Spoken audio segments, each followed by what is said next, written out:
మన ప్రభువైన యేసుక్రీస్తు నామములో మీకు మా శుభాభివందనములు. ఈరోజు దేవుని వాగ్దానము. దేవుడు మన పక్షమున నుండగా మనకు విరోధి ఎవడు? తన సొంత కుమారుని అనుగ్రహించుటకు వెనుక తీయక మన అందరి కొరకు ఆయనను అప్పగించిన వాడు ఆయనతో పాటు సమస్తమును మనకెందుకు అనుగ్రహింపడు? రోమీయులకు 8వ అధ్యాయము 31-32 వచనాలు. If God is for us, who is against us?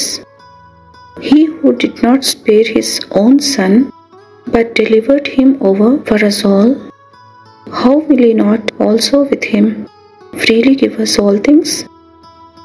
Romans chapter 8 verses 31 and 32. ప్రార్థన. ప్రేమగల ప్రభువా, మాకిచ్చిన ఈ నూతన దినమునకై వందనాలు.